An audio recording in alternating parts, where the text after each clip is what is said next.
بسم الله الرحمن الرحيم لا إله إلا أنت سبحانك إني كنت من الظالمين لا إله إلا الله وحده لا شريك له له الملك وله الحمد وهو على كل شيء قدير اقرأ باسم ربك الذي خلق পড়ো তোমার সেই রবের নামে যিনি সৃষ্টি করেছেন। আসসালামু আলাইকুম ওয়া রাহমাতুল্লাহি ওয়া বারাকাতুহু। আলহামদুলিল্লাহি রাব্বিল আলামিন ওয়াল আকিবাতু লিল মুত্তাকিন ওয়া লা উদওয়ানা ইল্লা আলাল যালিমিন ওয়াসসালাতু ওয়াসসালামু আলা সাইয়্যিদিল মুরসালিন নবিয়িনা মুহাম্মদ ওয়া আলা আলিহি ওয়া সাহবিহি আজমাইন, আম্মা বা'দ। সম্মানিত দর্শক শ্রোতা, ইসলাম প্রিয় ভাই সকল, আমরা ইতিপূর্বে লা ইলাহা ইল্লাল্লাহ এর শর্ত ও সামান্য ব্যাখ্যা আপনাদের সামনে তুলে ধরেছিলাম। আজকে ইনশাআল্লাহ এই লা ইলাহা ইল্লাল্লাহ বা এই মহান কালেমাটির আমাদের সমাজের যা অবস্থা, সেই অবস্থা তুলে ধরব ইনশাআল্লাহ, এবং এই কালেমার কিছু গুরুত্ব নিয়ে কথা বলব ইনশাআল্লাহ। সবচেয়ে প্রথমে আমরা আমাদের যদি ভারতীয় সমাজে বা বাঙালি সমাজের ব্যাপারে একটু চিন্তা ভাবনা করি যে এই লা ইলাহা ইল্লাল্লাহ আমাদের সমাজে কি নিয়ম নীতি আছে এবং লা ইলাহা ইল্লাল্লাহর সাথে আমাদের মুসলিম সমাজের লোকদের কি ধরনের আচরণ আছে, তাহলে আমরা একটু সমাজের চিত্র আপনাদের কাছে তুলে ধরতে চাই যে এই কালেমাটি কত বৃহৎ ও কত মহৎ, কিন্তু আমাদের আচরণ এই কালেমার সাথে কত ছোট ও কত নিম্ন। এক নম্বর, আমরা দেখতে পাই রাস্তাঘাটে কিছু মানুষ ভিক্ষা চায়, ভিক্ষুক।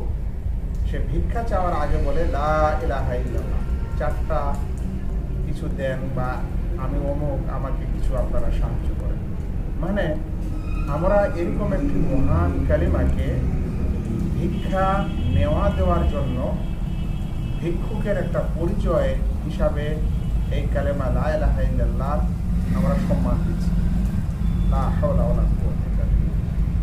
আমরা আরও দেখি সমাজে যে কিছু মানুষ লা ইলাহা ইল্লাল্লাহর ডেকোরেশন করে, সেটা যে কোনো স্বর্ণাক্ষরে লেখা হোক, কালারফুল লেখা হোক, সেই ডেকোরেশনটা করার পর সেটা দেখা গেল যে মোটর সাইকেলের সামনে, গাড়ির সামনে, বাড়ির সামনে, কোনো মূল্যবান জিনিসের সামনে সে লা ইলাহা ইল্লাল্লাহটা লিখে রেখে হয় স্টিকার আকারে। মানে এত বড় একটা মহৎ কালেমা, সেই কালেমাটার স্থান আমাদের মাঝে একটা ডেকোরেশনের স্থান। আল্লাহু আকবার। আমরা আরও এর চিত্র দেখে থাকি যে অনেক সময় আমরা করি কি, নিজের বাড়ি ঘরের যখন গেট সাজাই লিখি, তখন ওই গেটে এই কালেমাটা লিখে রাখি। তার মানে এখানেও আমরা ওই ডেকোরের জন্যেই এই কালেমাটাকে ব্যবহার করছি, এই মহৎ বাক্যটিকে ব্যবহার করছি। সেই জন্য আমাদের বুঝতে হবে যে এই কালেমাটি এত ছোট উদ্দেশ্যের জন্য নয়, এই কালেমার উদ্দেশ্য অনেক মহান, অনেক মহৎ। আল্লাহু আকবার। পৃথিবীর কোনো মানুষের সৎ আমল, নেক আমল আল্লাহ তাআলার কাছে গ্রহণই হবে না, তিনি কবুল করবেন না, যতক্ষণ পর্যন্ত কোনো মানুষ এই কালেমাটিকে মন, দেল, আন্তরিক, মৌখিক এবং কাজে কর্মের মাধ্যমে এর স্বীকার না করে থাকে।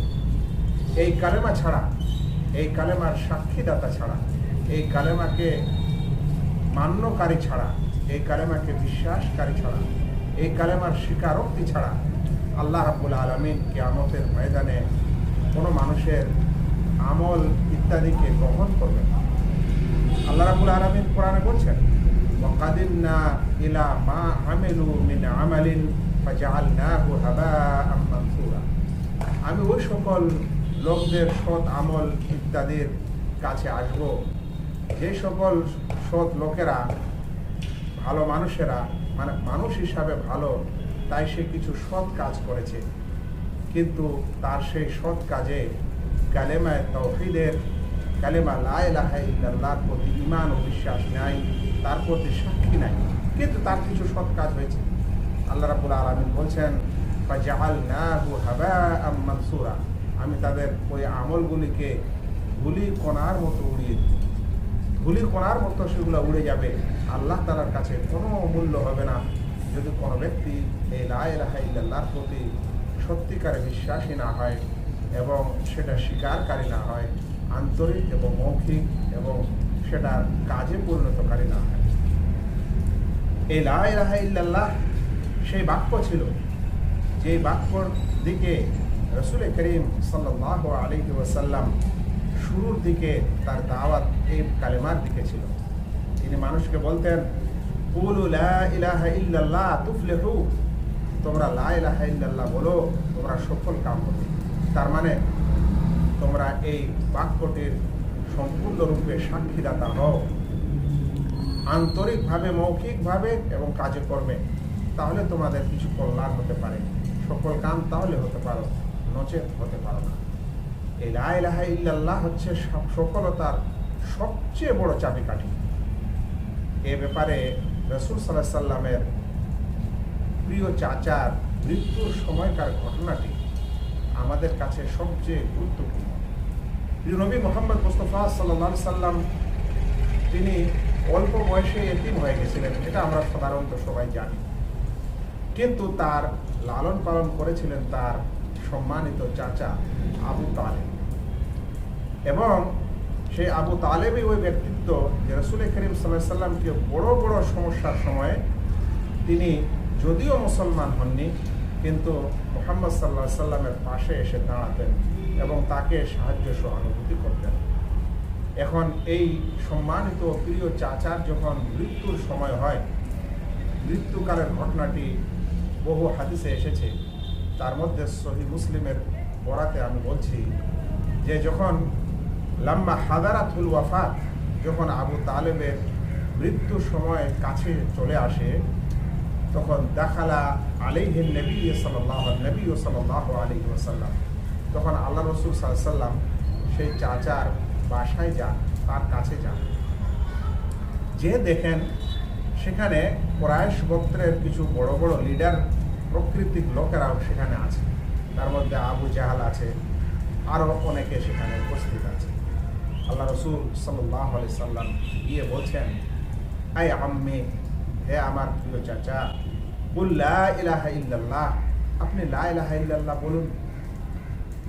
বলছেন কালিমাতান হাজ্জু লাকা বিহা ইনদাল্লাহ, এটি একটি এমন কালিমা, এমন একটি বাক্য, যদি আপনি এটা বলেন, এটা স্বীকার করেন, তাহলে আমি এর মাধ্যমে আল্লাহ তাআলার কাছে প্রমাণ দিব, আমি আল্লাহ তাআলার কাছে এর মাধ্যমে আপনার জন্য সাক্ষী দিতে পারি, আপনার জন্য কিছু কল্যাণ হতে পারে, আপনি এই কালেমার সাক্ষী দেন। এই কথা রাসূল করিম সাল্লাল্লাহু আলাইহি সাল্লাম যখন তাঁকে বুঝাচ্ছিলেন, তখন তার পাশের সে সকল বন্ধু যারা কুরাইশের লিডার ছিল, মুশরিক ছিল, তারা আবু তালেবকে বলল যে তুমি তাহলে এই মৃত্যুর আগে তোমার বাপ দাদার ধর্ম ছেড়ে দিবে। এই কথাটি তার অন্তরে আঘাত করে, হিট করে, যে মৃত্যুকালে আমি আমার বাপ দাদার ধর্ম ছেড়ে মুহাম্মদের ধর্মে চলে যাব, এই বিষয়টি, এই ঘটনাটি মানুষ পৃথিবীতে আমার মরণের পর বলাবলি করবে, তো এটা আমার জন্য অসম্মানের বিষয়। এরকম মনে করার কারণে রাসূল করিম সাল্লাল্লাহু আলাইহি সাল্লাম পুনরায় আবার বলছেন, ইয়া আম্মি কুল লা ইলাহা ইল্লাল্লাহ, এ আমার প্রিয় চাচা বলুন লা ইলাহা ইল্লাল্লাহ, কালেমা উহাজ্জু লাকা বিহা ইনদাল্লাহ, এর দ্বারায় আমি আল্লাহ তাআলার কাছে হুজ্জত করব, আমি দলিল দেব।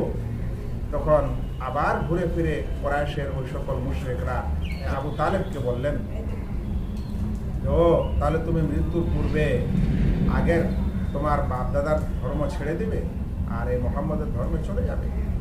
শেষ পর্যন্ত আবু তালেব যেটা বলেছিল সেটা ছিল এই যে আনা আলা মিল্লাতে আব্দুল মুত্তালিব, আমি আমার বাপ দাদার মিল্লাত, তাদের ধর্ম, সেই ধর্মের উপরেই থাকলাম, আর সেটা ছিল শিরকের ধর্ম।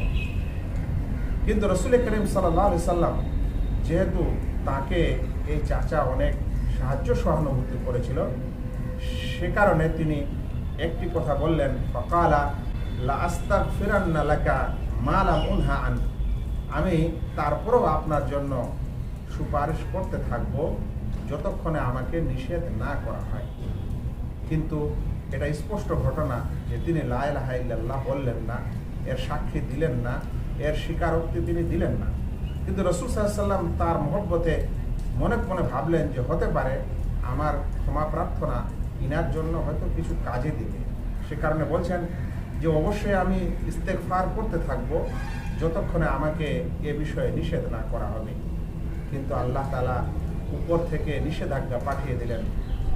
আয়াতটি এভাবে অবতীর্ণ হলো, মা কান আলিন নবী ওয়াল্লাযীনা আমানু আইয়াস্তাগফিরু লিল মুশরিকিন, কোনো নবীর জন্য এটা সমীচীন নয়, এভাবে কোনো মুমিনদের জন্য এটা সমীচীন নয় যে তারা মুশরিকদের জন্য ক্ষমা প্রার্থনা করবে।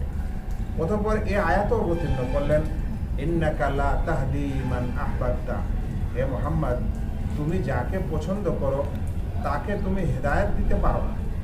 আল্লাহ যাকে হেদায়েত দিতে চান সেই একমাত্র হেদায়েত পেতে পারে। হাদিসটি ইমাম বুখারী রাহিমাহুল্লাহ বর্ণনা করেছেন, ইমাম মুসলিম কিতাবুল ঈমান 24 নম্বর হাদিসে বর্ণনা করেছেন।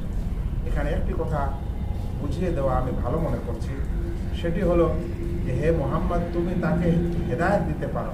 এই হেদায়েত দিতে পারো না মানে কি? প্রথমত হেদায়েত মানে হলো সঠিক পথ। সঠিক পথ তুমি দেখাতে পারো, কিন্তু সঠিক পথে তুমি পরিচালিত করতে পারো না। এটা নবী এবং আম্বিয়া ইকরাম আলাইহিমুসসালামদেরও এই অথরিটি ছিল না যে তারা মানুষকে সঠিক পথে পরিচালিত করে দিবে, এখানে তিনি পারেন, সঠিক পথের মালিকানা তার মধ্যে ছিল না। যে কারণে আল্লাহ রাব্বুল আলামিন তার চাচার সম্পর্কে এ কথা বলে দিলেন যে তুমি সঠিক পথ দেখাতে পারো কিন্তু সঠিক পথে পরিচালিত করতে পারো না যতক্ষণে আল্লাহ তাআলা তৌফিক না দেন।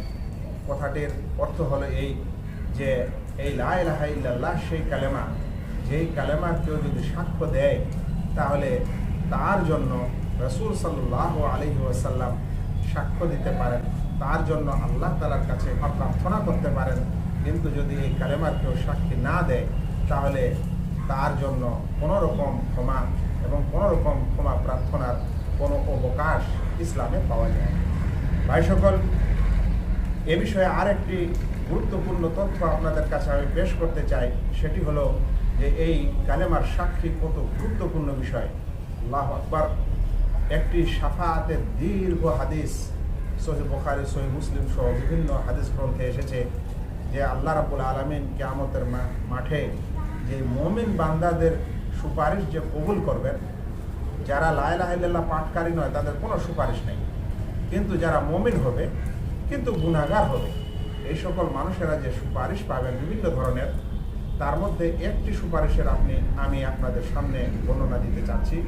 সেটি হলো যখন মুমিনেরা পুলসিরাত পার করে চলে যাবেন, অতঃপর যারা পার হয়ে যাবেন মানে তারা ইনশাআল্লাহ জান্নাতে যাবেন, আর গুনাহগার মানুষেরা তাদের গুনাহ অনুযায়ী যতদূর পুলসিরাতে যেতে পারবে যাবে, তারপর নিচে পড়ে যাবে, অর্থাৎ তারা জাহান্নামে পড়ে যাবে কিন্তু গুনাহগার, আর এরা কিন্তু আসলে মূলত মুমিন।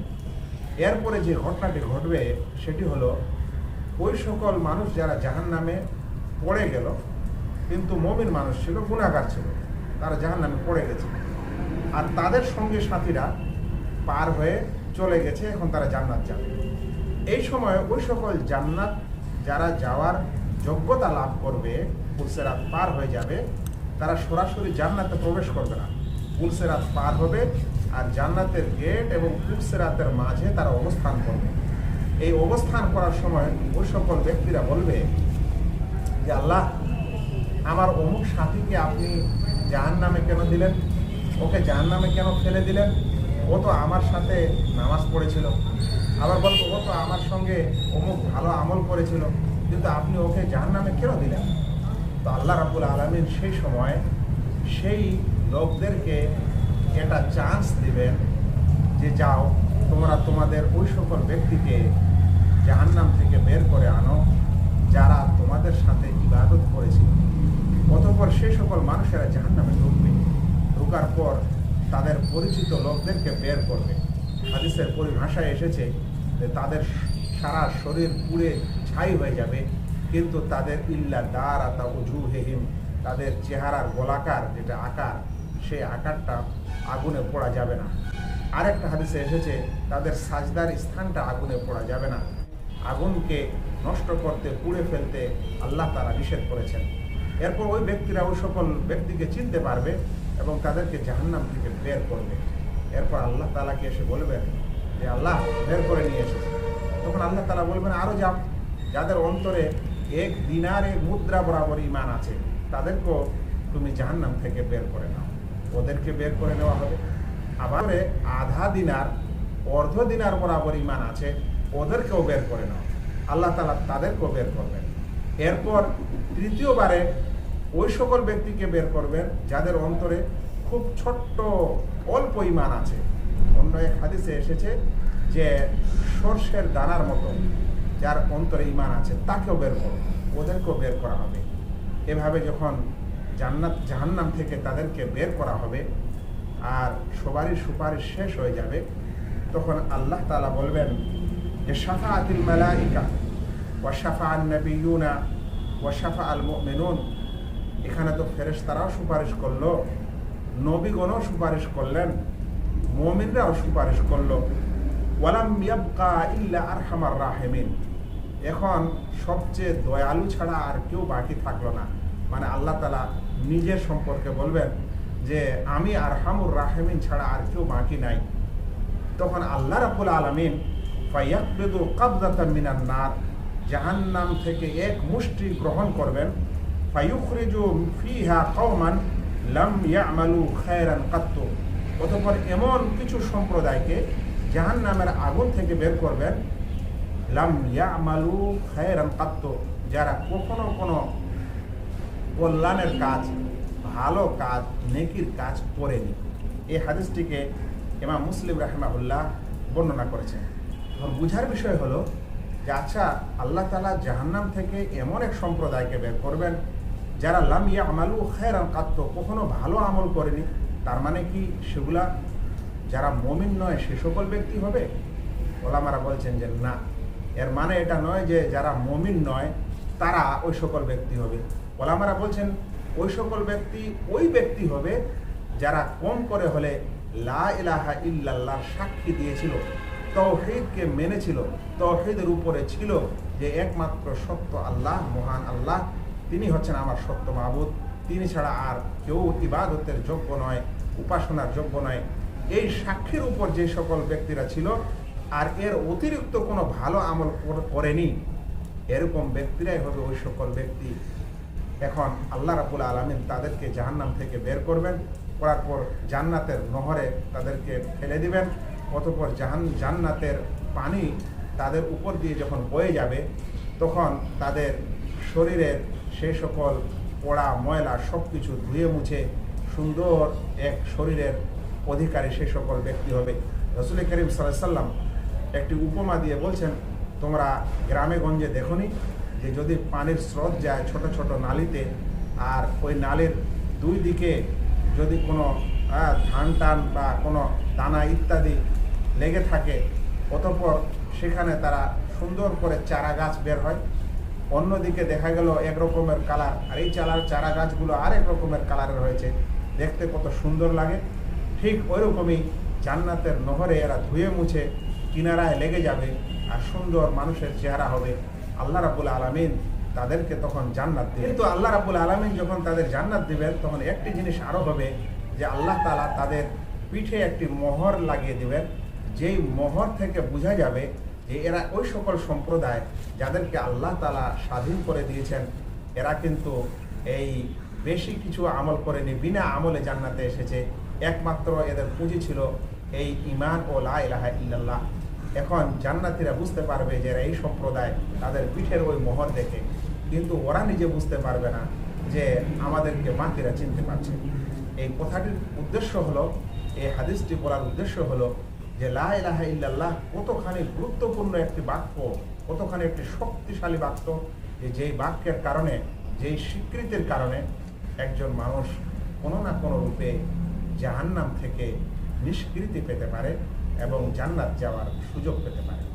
আমি আলোচনার শেষ দিকে একটি বিশেষ পয়েন্ট উল্লেখ করতে চাই, সেটি হলো যে অনেক সময় মুসলিম ভাইয়েরা আমরা লা ইলাহা ইল্লাল্লাহ বলি, লা ইলাহা ইল্লাল্লাহ শুনি, কিন্তু আসলে এটার অর্থ আসলে কি, এর সাধারণ অর্থটা কি অনেকে আমরা বুঝতে পারি না। আমরা শাব্দিক অর্থটা অনেক সময় বলতেও পারি যে আল্লাহ ছাড়া সত্য কোনো উপাস্য নেই, কিন্তু এই অর্থটা সাধারণ অর্থ খুবই সহজ ও সরল অর্থে, সরল বাংলায় কি হতে পারে। আমি এর অর্থটি একটি হাদিস থেকে আপনাদের সামনে পেশ করছি। একটি প্রসিদ্ধ হাদিসের নাম হচ্ছে হাদিসে জিবরিল, যেখানে জিবরিল আলাইহিস সালাম মানুষের আকারে এসে রাসূল করিম সাল্লাল্লাহু আলাইহি সাল্লামকে কয়েকটি প্রশ্ন করেছিলেন। তার মধ্যে একটি প্রশ্ন ছিল, ইয়া মুহাম্মদ আখবিরনি আনিল ইসলাম, হে মুহাম্মদ আপনি আমাকে ইসলাম সম্পর্কে বলেন। তখন রাসূল করিম সাল্লাল্লাহু আলাইহি সাল্লাম বলেছিলেন যে আল ইসলাম আন তাশহাদা আন লা ইলাহা ইল্লাল্লাহ, ইসলাম হচ্ছে যে তুমি সাক্ষী দিবে যে আল্লাহ ছাড়া সত্য কোনো উপাস্য নেই, ওয়া আন্না মুহাম্মাদার রাসূলুল্লাহ, আর মুহাম্মদ হচ্ছেন আল্লাহ তাআলার রাসূল সাল্লাল্লাহু আলাইহি ওয়াসাল্লাম। সহিহ মুসলিমের কিতাবুল ঈমানের প্রথম হাদিস। তো ইসলাম হচ্ছে সাক্ষী দেওয়া যে আল্লাহ ছাড়া সত্য কোনো উপাস্য নেই, লা ইলাহা ইল্লাল্লাহ সাক্ষী দেওয়া। কিন্তু এই লা ইলাহা ইল্লাল্লাহ সাক্ষী দেওয়ার অর্থ কি আসলে, বাংলার সহজের অর্থটা কি হবে? এর জন্য এই অধ্যায়ের ৫ম নম্বর হাদিস, ওই হাদিসে জিবরিল তাকে বর্ণনা করেছেন আবু হুরায়রা রাদিয়াল্লাহু তাআলা। ওই হাদিসে যখন এই প্রশ্নটি এসেছে যে ইয়া রাসূলুল্লাহ মাল ইসলাম, আল্লাহ রাসূল ইসলাম কাকে বলে, তখন সেই শব্দে, সেই হাদিসের শব্দে এসেছে যে আন তা'বুদাল্লাহ লা তুশরিকা বিহি শাইআ, যে তুমি একমাত্র আল্লাহর ইবাদত করো, আল্লাহর সাথে কাউকে অংশী করো না। আল্লাহর ইবাদত করো, আল্লাহর সাথে কাউকে শরীক করো না। তো হাদিসে জিবরিলে যেখানে বলা হলো যে ইসলাম হচ্ছে সাক্ষী দেওয়া যে আল্লাহ ছাড়া সত্য কোনো মাবুদ নেই এবং মুহাম্মদ সাল্লাল্লাহু আলাইহি ওয়াসাল্লাম হচ্ছেন আল্লাহর রাসূল, সেই কথাটি আবু হুরায়রা রাদিয়াল্লাহু তাআলা আনহুর হাদিসে এসেছে যে আন তা'বুদাল্লাহ লা তুশরিকা বিহি শাইআ, যে আল্লাহর ইবাদত করো, আল্লাহর সাথে কাউকে অংশী করো না। তার মানে লা ইলাহা ইল্লাল্লাহর আসল অর্থ, সহজ অর্থ হচ্ছে এক আল্লাহ তাআলার ইবাদত করা, তার সাথে কাউকে অংশী না করা।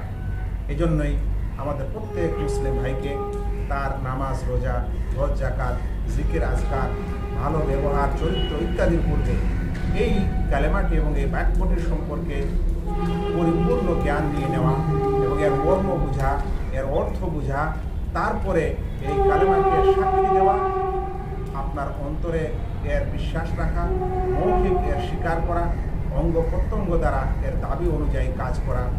এই লা ইলাহা ইল্লাল্লাহ পাঠকারীকেই আসলে এই লা ইলাহা ইল্লাল্লাহ লাভ দিবে এবং তাকে জাহান্নাম থেকে মুক্তিও দিতে পারে। কিন্তু যারা আমরা কিচ্ছু বুঝি না, এমনি মুখে মুখে বলি, আর ওই যে বললাম ভিক্ষুকের মুখে আর ডেকোরেশনে আমরা এটা ব্যবহার করি, তাদের এই লা ইলাহা ইল্লাল্লাহ কোনো লাভ দিতে পারে না। আল্লাহ তাআলার কাছে দোয়া করি, আল্লাহ যেন আমাদের প্রত্যেক ভাইকে সত্যিকারে এই লা ইলাহা ইল্লাল্লাহ অর্থ, মর্ম এবং এর দাবি অনুযায়ী সব কিছু বোঝার পর প্রকৃত অর্থে সাক্ষ্য দেওয়ার তৌফিক দান করেন এবং এই কালেমা যেন আমাদের জন্য নাজাতের ওসিলা হয়। এই কালেমা যেন আমাদের জন্য দুনিয়া ও আখিরাতে সফল হওয়ার ওসিলা হয়। আমিন। আসসালামু আলাইকুম ওয়া রাহমাতুল্লাহি ওয়া বারাকাতুহু।